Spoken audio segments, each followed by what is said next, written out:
we're having a book talk with the lovely local author, Emmi Fortin.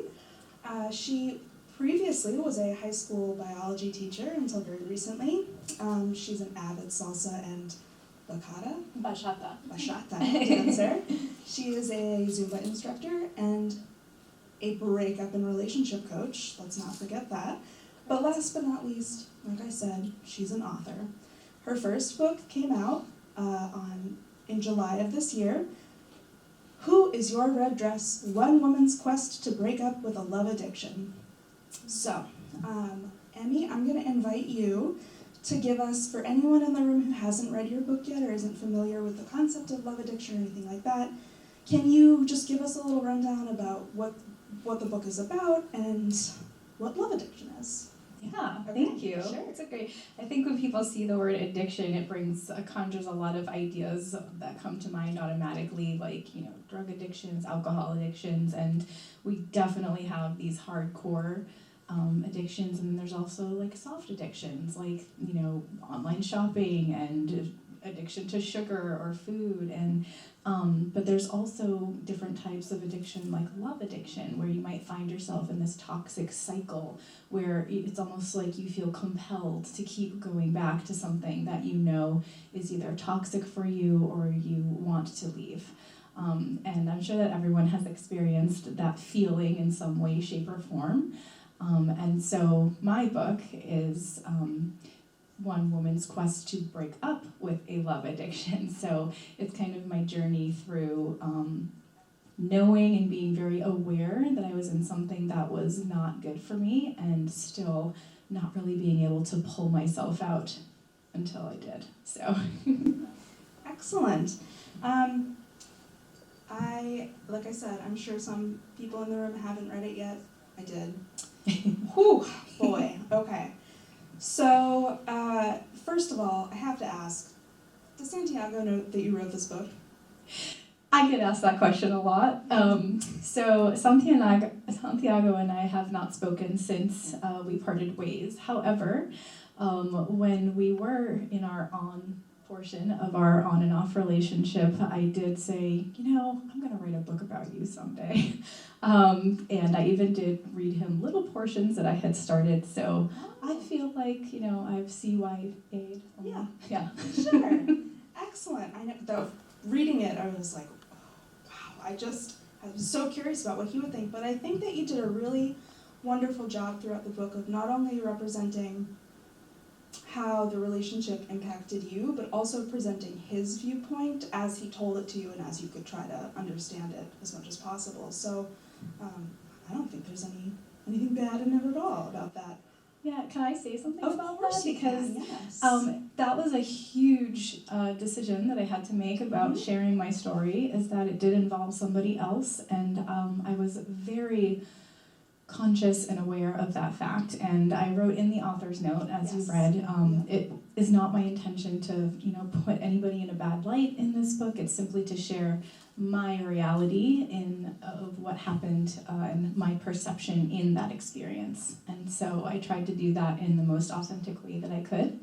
And I'm sure that he's got his perception of the whole relationship as well, to which he's entitled. So, if you were to ask Santiago his version of the story, I'm sure he would have a completely different point of view to which he is entitled. It's not my intention to present anyone in this book in an undesirable light, but instead to acknowledge that everyone is always doing the best they can with the experiences and the tools that they have at that point in their life. I loved that line. But throughout the book, I just thought you did such an excellent job of really emulating that,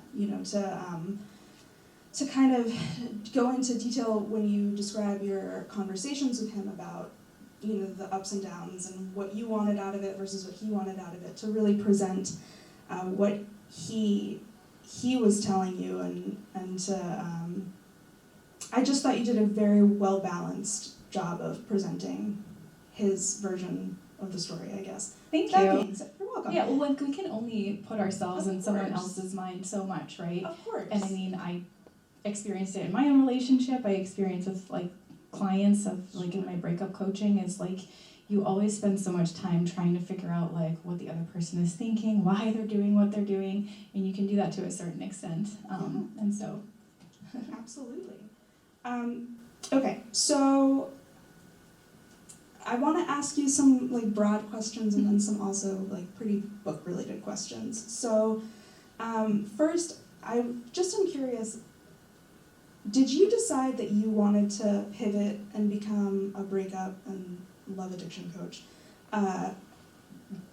before you wrote the book? After? During? What was the process there?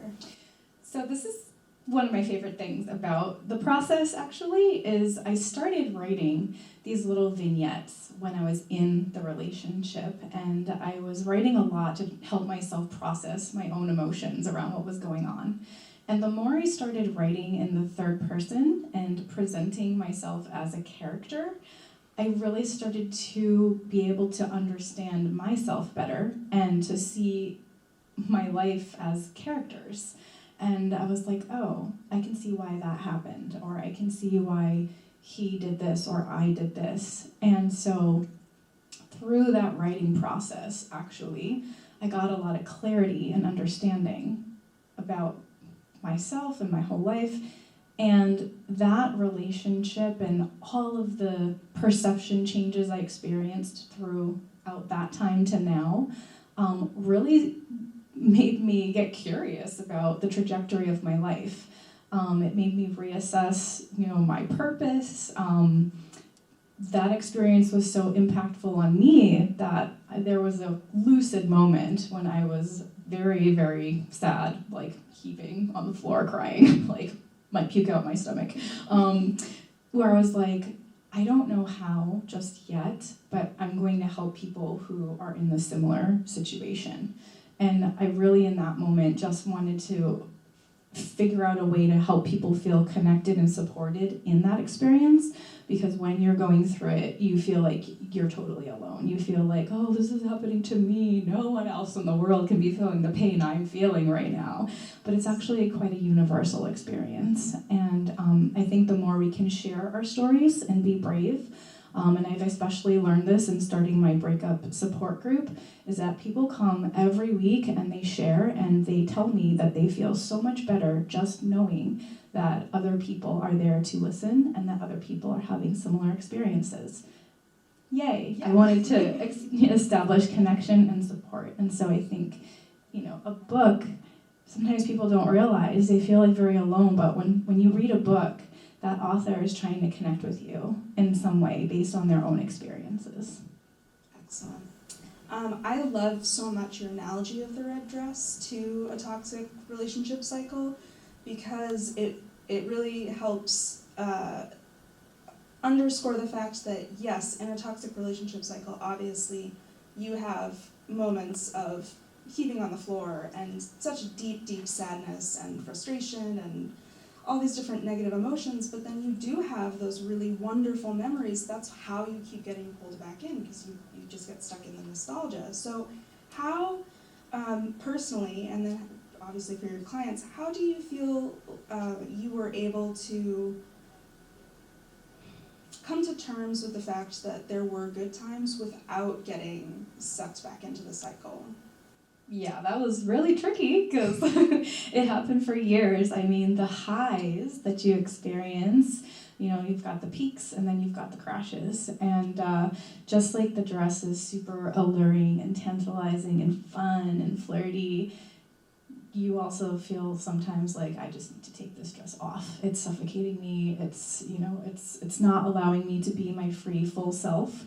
And so I think what happened for me is that when I got to a point where I was just like done with suffering, and I hate to make it seem like it was all suffering, because again, there were those highs, there were those times of euphoria, of feeling really, really wonderful, but the low parts were really low, and there came a time where it was like, this is ridiculous, and I'm keeping myself here. So once I made that realization, and it was that moment on the floor actually, there was no one else around and I was just sobbing, and I was like, I'm the only one making myself do this right now. I can also change that. And so it was in that moment that I started being really conscious and active about doing things that would help me move forward. Excellent. That leads in really nicely to my next question, because there's this dichotomy in the book of you feeling so strong and powerful and vibrant and I am woman, hear me roar when you're salsa dancing, when you're going to these clubs and doing this, which is how you met him to begin with. And then in your relationship with him and subsequent men, you just felt exactly the opposite. Like, you know, so insecure and so, really just exactly the opposite of that. So your analogy of the red dress then becomes like, you have this moment, this salsa that is such an important part of your life, intertwined with this person. Like, how do you even begin to separate salsa from Santiago, you know? And then also, how do you go about realigning those realms of your life so that you feel as confident as you do when you're salsa dancing with relationships? Yeah, that's a super important question because salsa and Santiago were deeply, deeply entwined. And I actually had to really assess what things were going to help me break the cycle. And so one of those things was to not dance for a little while. Or I even went to the extreme of I can't even listen to Latin music in my car for a little while. I'm going to go back and listen to the Nirvana and Metallica and all the, you know, the heavy stuff that I used to listen to in high school. And that was in an effort to also reconnect with myself.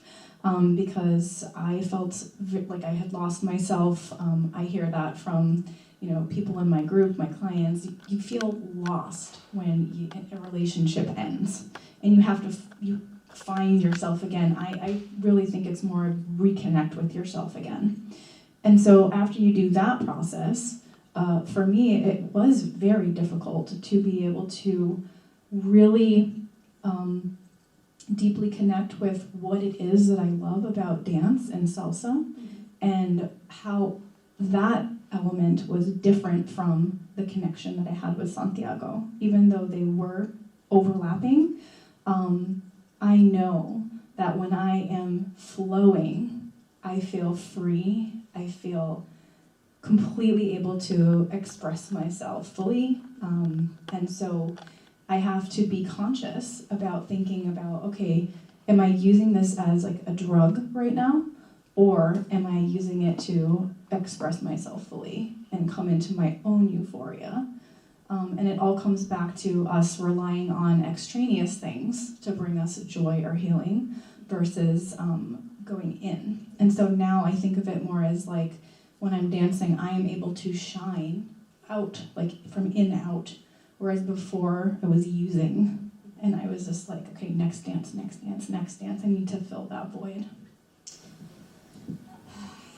That is so, it's just so interesting because it feels like salsa and Santiago were just like parallel journeys for you, where you were just experiencing the same thing with two different, anyway, very interesting. I also noticed in the book that when you would have an off period with Santiago, you would try to jump into online dating, bless you. Apologies on behalf of the world. Yes. And it seemed very interesting to me that it felt like you knew sort of who you were and what you wanted out of life. You mentioned that you had always kind of had serious relationships where both parties like knew what you wanted moving forward. It was going somewhere, right? And then you met Santiago shortly after your divorce, and then the on and off again began. But then when you would meet with these people, I guess you could call them, from dating sites. They were people. They were, yeah. Those message exchanges, though, it's tough. But it felt sort of like you were playing out a smaller version of you and Santiago, where you still, even though you didn't seem as interested in them as you did with him, you still were struggling to establish, like, this is what I want. I do want something longer term. And these men were still like, whatever. I won't repeat any of the things that they said because it's not... It's adult content. It's adult content. But it just felt like you still struggled to set those really firm boundaries. Do you feel that stemmed from your relationship with Santiago, or do you think that it had something to do was it like kicked off by your divorce, which is such a tumultuous time in a person's life that obviously things kind of, there's this upheaval internally. Which do you think had more of an impact? I definitely think I had a really big realization from writing the book. At the time, I was very disappointed in myself for the choices that I was making, because as you said, I was always like a long-term relationship girl, and then all of a sudden I was not. And so it was important for me to make the distinction of me as a person versus choices I was making based on how I was feeling and the stress that I was going through. Not to use it as an excuse, but more as an understanding that when you are overwhelmed with emotions, physiologically, your brain is actually affected. I just read a study about that last week, and the study actually found that you tend to make riskier decisions, and some people describe it as feeling very clouded and just like not being able to make, good choices. And you've probably heard that in general, like, oh, don't make a big life decision when you're stressed, right? And so when I started to kind of, I call it like my spiral down, as my self-worth eroded, those choices got farther away. I don't even want to say bad, but they are farther away from like my core values and what I wanted. And so I think it was a combination, for sure, of having not taken the time to fully process my prior relationship, which is kind of what I talk about now in my career, is take a breakup recovery period where you actually process your stuff and get clear about what you want. And I was clear about what I wanted. I wanted that supportive relationship. However, I had not yet taken a look at my role in a dynamic that involves two people. And so that is what led to this situationship where I had just as much of a role in it as he did. He clearly presented what he wanted and didn't want, and I said, sign me up. It also almost felt like with those sort of in-between relationships, you were almost playing the role of Santiago, where like you knew in your relationship with him that you wanted more commitment, but then you would go out with these guys and you would almost be like, well, I can do non-commitment. Like, yeah, I can do this, no problem. And then it still wasn't really what you wanted. It was just a very interesting trajectory to read about. Well, because too, we get like constantly inundated with messages from what we watch on TV, songs, music, everywhere, like pictures, and it's like, so you're like, oh, well, I see all these other people doing this and they seem to be having a fun time, like, I can do it too, like, but then you have to check in and see, like, does this align with who I am and what I want? Yes, and I think that's partly something that was so interesting. I think a specific example from the book is when you meet someone, you go out with your friends from college or high school, your like core girlfriends who you used to go to clubs with and now you go to brunch with. You guys finally find a time where you can all go out and you start talking to this guy and you are like, sort of narrating for us your thought process of like, I'm a woman in my 30s, I'm an adult, I can take this guy home if I want to. Exactly like we are sort of told that, and it kind of becomes this like, well, is it really what I want or is it what I'm being told I should want? Or it was just a really, really interesting, like I said, thought process to watch you work through, like, is it really, do I really want to do, especially that particular person with the, what was it, the budget car the next day? And, You gave away the surprise. Oh, shit. No, that was Vegas guy. They all had nicknames because I couldn't remember most of their names. So Vegas guy was from Vegas, but he was visiting. And at that point, that, if you noticed from the book, that was one of my like lowest points, and I started to go up after that. But and I also want to make it clear, like, for some people, like, that is a fun time, and like, I think what you said is checking in with yourself, and is that the right fun thing for you to do? I knew at that point in my life that I was so kind of empty, almost like a shell of a person, that I was like manically seeking outwardly to fill it. And so even if it was like I was willing to exchange what I knew was going to happen for just like moments that I knew where we might get to snuggle. Yeah. Or like even just kiss. Yeah. Just to have like another human, like feel like another human is like caring for you right now. Yeah, and he even says that. He's like, we can just cuddle. Like, he really pushed to go home. we can just snuggle, it's fine. But I loved your, as a person who's obviously gone through a similar cycle, because isn't that just life, where you're like, is this the right choice for me? I don't know, what am I doing?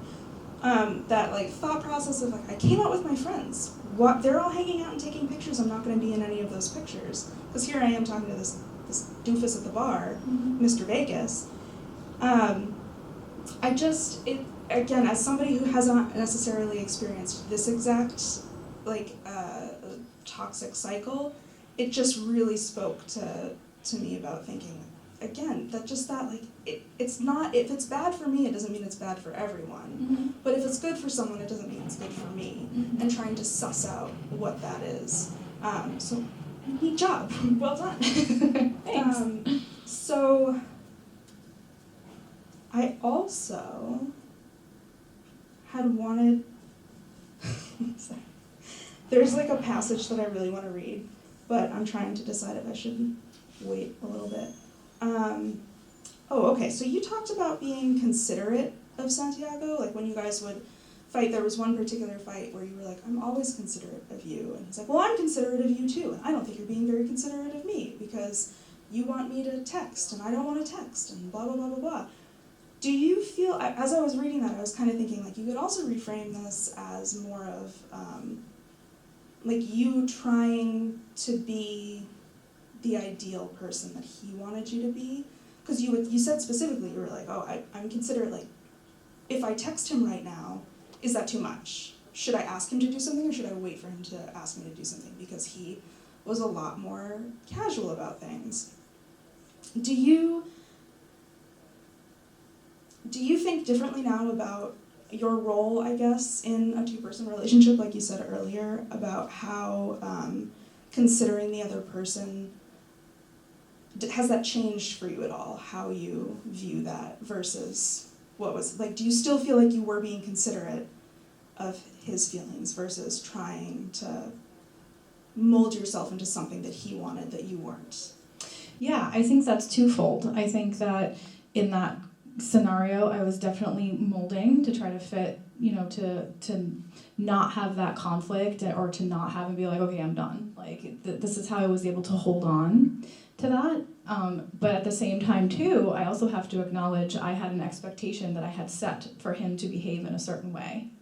And so if he didn't behave in that way, that was my role. That wasn't something that he had decided that he was willing to, participate in. So I think it's twofold there.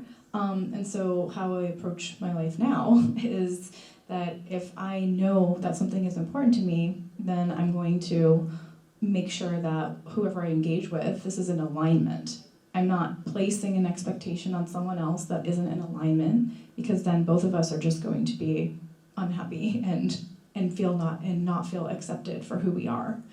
I think a lot of times too in relationships is we try to change the other person or get them to act in a certain way, and of course there's compromise here and there to help each other with each other's needs.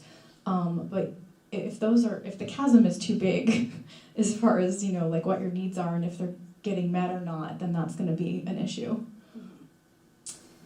Yes. There is a passage that I really want to read, and I'm not even sure if there's a question here. It's just like I was so shocked by it, but I don't want to ruin anything if you think that this shouldn't. I don't know what passage you're talking can about. I point it out to you? Because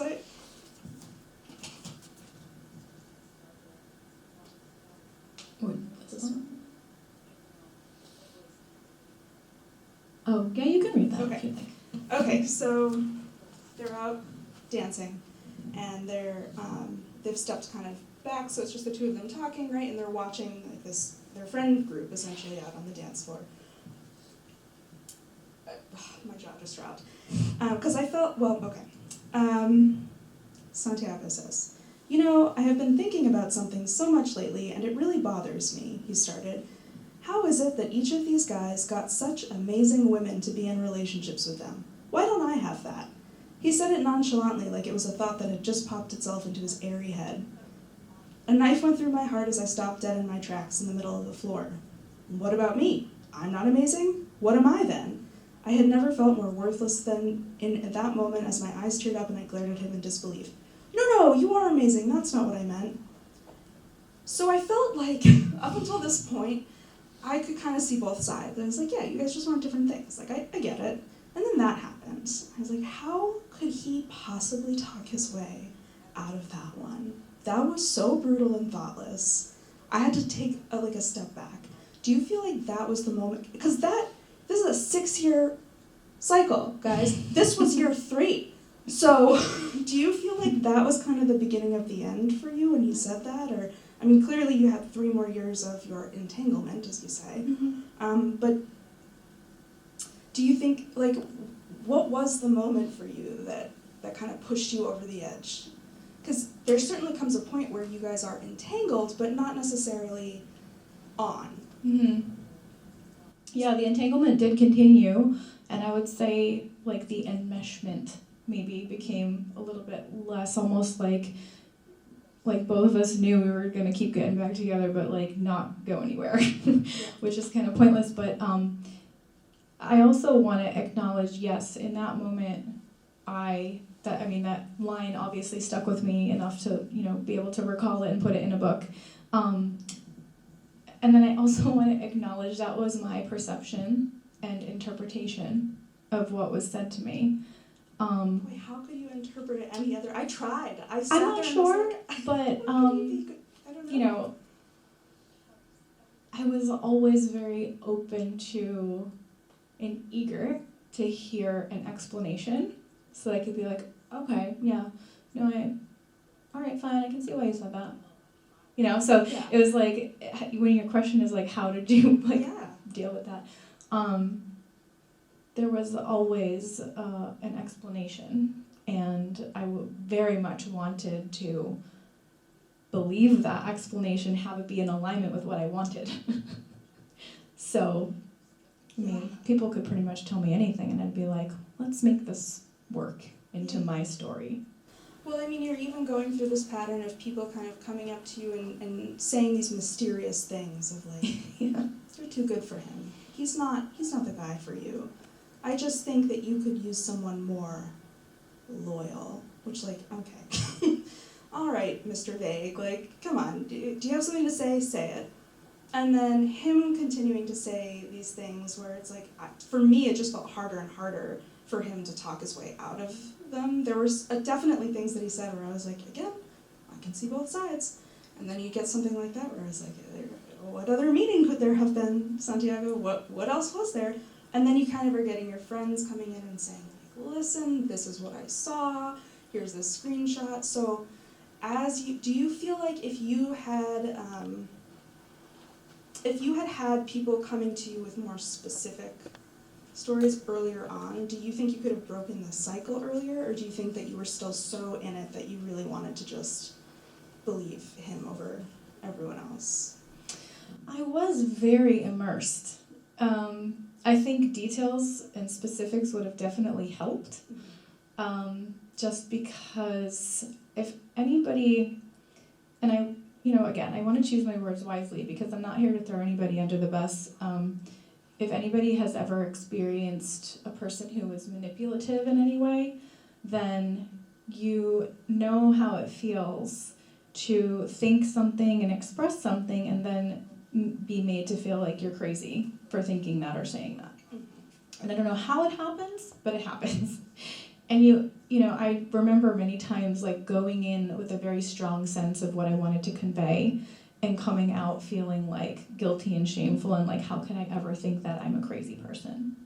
So I don't know the magician stuff that happens in between those two segments of time, but It is pretty wild. So they're very good at what they do, those manipulators. It is just like, how did that happen? You're talking to someone, and they're like, I hate him for doing this. And then 20 minutes later, they're like, it's fine. He explained it. And I'm like, I don't know. That is some magic stuff. But that kind of segues nicely into another question that I had, which is, if you had a client who was 6 months into this cycle versus a year versus 3 years versus a decade, what advice would you give to them to extricate themselves from that? And I guess, do you work with people who are already at the breakup stage, or who are like, I need to get out, but I am still immersed? yeah, people come in all different kinds of situations. Everybody's is unique and runs the gamut. And the place that I always start is that we need to connect with yourself. And I know that sounds redundant, but I think a lot of times people reach outward, they want advice, they ask all of their friends, like, what should I do, what should I do, what should I do? And sometimes it's like you just go to each friend until you hear, oh, that's the one I like, I'm gonna go with you, right? So I think it's very important to first get a very strong understanding of what your coping mechanisms are in life. Do you avoid things? Do you shut down? Are you confrontational? Then notice your patterns. Okay, has this been repeated in any of my other relationships, be it familial, friendships, romances? And then once you can really identify how you function in life situations, it helps you to more clearly identify what's going on in your, romantic partnership situation. And so at that point, I think you're at a better place to assess, like, is this a good thing? Is this a poor thing?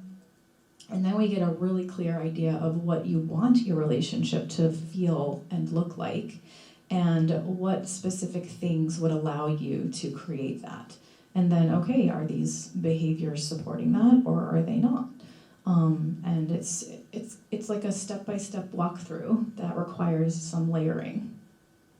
Awesome. I think I see some business cards. Are those for the book or for your business? Yeah, these are for the book. They do Okay. have my info on there, but these are my author page, and then my email's on there as well for both business and book. Cool. I was gonna say, is there anything that we could, if we have a friend in that situation, or if we are in that situation, that we could just kind of slide over and be like, you might want to talk to Emmi? Oh, absolutely, yeah. Okay. Yeah, I'm actually launching a new group coaching program. It's starting really soon. That's great. And I'm offering it like a special fall rate because I'm doing a new cohort. So it is actually a really perfect time to get involved. Like, if you want some structure, if you want that support and connection, if you want to get a real sense of like self-understanding and acceptance before you move forward and jump into your next adventure, I think it's a really great move. And I just remind people, like, you have these strategies for the rest of your life. It's a great investment for a kind of a blip of time in your life. It's just a 3-month program, so. Yes. Now, do you take anyone from anywhere? Do you do virtual? Is it purely local? Yeah, everything is virtual, so I've had a call with someone in France before. Oh, fun. Yeah, we had to work out the timing there. It worked out though. Cool.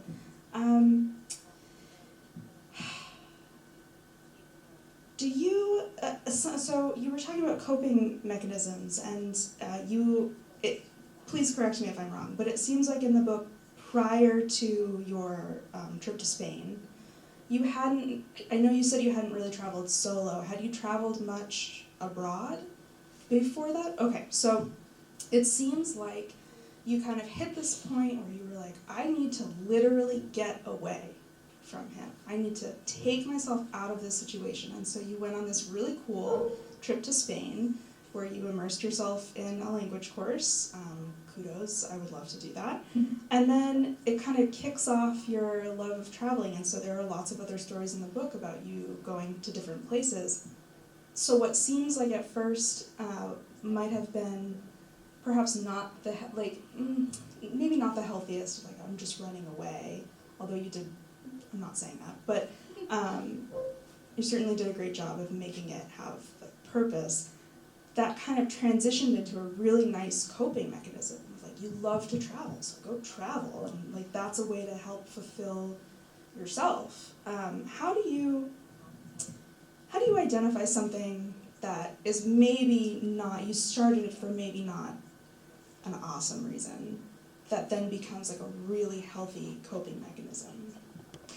Yeah, I think it all comes back to intention. And so that trip in particular, the Spain one, I did know that I wanted to put physical distance between myself and my ex to just like keep myself from like going to the same places. However, I also knew that this was a pivotal time for me, and it was an opportunity to break that cycle. So I actually did go on that trip with a lot of intention, which I fully encourage people to do when they're thinking about going on a vacation or a trip. I actually created a workshop called, Travel with Intention for Healing, because I went with the intention of building my own confidence and competence. Did I think that I could ever go to a foreign country by myself? I had never taken the Boston subway by myself, let alone, go out to eat with nothing. So I was, leaving the country, going somewhere I didn't know the language yet, and I am awful with navigation and directions, and I went without internet with only paper maps. So, I'm talking huge personal comfort zone, pushing the limits there. And so those were my intentions. I wanted to be able to figure it all out on my own. And that for me was a huge step in becoming independent and for building back my self-worth and being like, oh my God, I can do it. I did all of it. I figured all of it out. I'm also a complete introvert, and I talked to everyone while I was there. So I think that if you can find something that allows you to tap into like a method of growth, whether that's travel or something else, some other activity or group, then that's the way to go. And so I did proceed to do a few other solo travels and things to kind of have that similar experience. Yeah, and I also really liked that you knew this was going to be such a huge leap for you that you did sort of like a trial run to Quebec City. Yeah. And, that you were like, I ate out at a restaurant alone for the first time. Boy, was that awkward. Mm-hmm. Do you think that, because obviously we've talked a lot about how you need to kind of come to terms with who you are, what you want, what your purpose is, before you kind of entwine yourself with someone else, because otherwise you're just sort of giving yourself over to somebody and you lose yourself. Do you think that focusing on alone time like that is the only way, the best way to kind of make that connection with yourself again? I think there's numerous ways to accomplish that. For some people, it depends on what people need in that moment of their life. Because I think for sure, for some people, maybe what they need is strong, meaningful connection with other people. I also know that at that time, I needed strong, meaningful connection with other women. And so I actively started seeking out other women to create friendships with, and that's actually when I met you. But I like intentionally, I was like, I want strong women in my life. And I started attracting them and being open to that. And so I think everybody is needing different things in their healing and life journey. I do think solo time is very important at some point. I don't think you necessarily have to go off, to another country to do that. But I also think that you can also be on that journey and meet someone who helps you along with that too. Like, people are always like, oh, when can I date again? And I think that's very individual. Like, I never have a rule of like, you have to do this, period of personal growth first and then date. Like, sometimes those go hand in hand. Sometimes you'll meet someone who actually helps you along that path. But it's your commitment to sticking to a path of growth. Yes, that made me think of another question. Okay. So it seems like you two kept your relationship fairly, for people who haven't read the book, Emmi mentions that she tried to keep her salsa life and her other life kind of separate so that you could kind of go into this wonderful, like, free-flowing moment and have no one around you really know too much about you, and that, like, that was just your moment to be whoever, which I love. So then getting into a relationship with somebody on the same, like, on the scene, it seems like you two kept that relationship fairly secret. So first of all, was that agreed upon, or did it just kind of happen that way? Because you mentioned a lot, like, we were boyfriend and girlfriend in secret, like when we were alone together, and then out in public we were just like people who knew each other. So was that something that you specifically... There were a lot of unspoken rules in the scene about how relationships went, and I personally knew some other women who were in similar situationships, who maybe they would start talking about it a little bit, and then, they'd be told to, like, keep her in check, so. Okay. So it was unspoken, but known. That's very interesting that it was sort of like a community-wide. So I know Well, that... I wouldn't say the whole community. I mean, there's cliques, Sure, just like course. any other. Yes. But that made me wonder also, so you seem to have some good friends through the salsa world, but were you talking about your relationship with people outside of your salsa world at all? Yes, I talked to everybody about it. I'm surprised my friends are still friends with me. I mean, at this point, it was just, like, incessant. Like, I come back to the addiction piece, right? Like, I was fascinated to find out that synonyms for addiction are fixated, obsessed, dependent. And so it's on your mind constantly. And so, yes, I talked to everyone about it. And I was getting sick of my own story. And I was like, this needs to change. So kind of from the beginning, other people in, like, the other life were aware of what was going on? Yes. Oh, boy. What did they say? How were they responding to it? Everything that a normal, healthy person would say. Have they met him? Some of them did, yeah. Okay. Yeah, some of them did. Some of them knew more than others. Okay. But yeah, the close ones are like... Yeah. That was really, I think there was a moment where you just were so frustrated you walked up to some women in a salsa club and you were like, if I told you that I was in a relationship with someone here, would you know who it was? And I was like, that's just so telling. That's really interesting that it was sort of not a Santiago unspoken rule, but anyway. Okay, so I do also want to highlight, there's, like, really fun and amazing parts of, like, salsa and the book. Like, this is, like, it sounds like I'm just, like, whining about my life the whole time in the book, but no, it's, like... Oh my gosh, not the case at all. Sorry if I'm... No. I just want to, like, I was trying to portray, like, that balance, like, that... It was a roller coaster. Like, some of the chapters, like, you laugh and I'm on, like, vacation with my friends and I'm, like, really enjoying life, and then the other chapters it's like, wow, like, that really stinks. And you over time, the more you learn about yourself, the more likely you are to do something about changing your situation. How did you get into salsa dancing? I actually started off in ballroom, so I took ballroom lessons and I competed a little bit, and then once I found salsa, I was introduced to it. I just went to a lesson and then, like, a social, and I was just like, Were you in high school, college? Nope, I was 25 years old.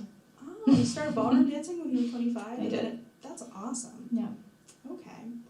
Thank you again so much for coming to this. Emmi, thank you so much for agreeing to do this.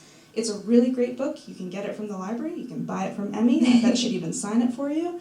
And we've had playing in the background this entire time the book trailer. I don't know if you guys are familiar with book trailers, but they're super fun. Which you can see. Go to book.whoisyourreddress.com to just explore. I mean, you can find the trailer there, but like, there's lots of other really cool stuff. So I would encourage you to talk to Emmi, to do a little dance, and eat some chips. Eat more chips, please. And thank you all again. Thank you for organizing this, Lily. Thank you, Lauren.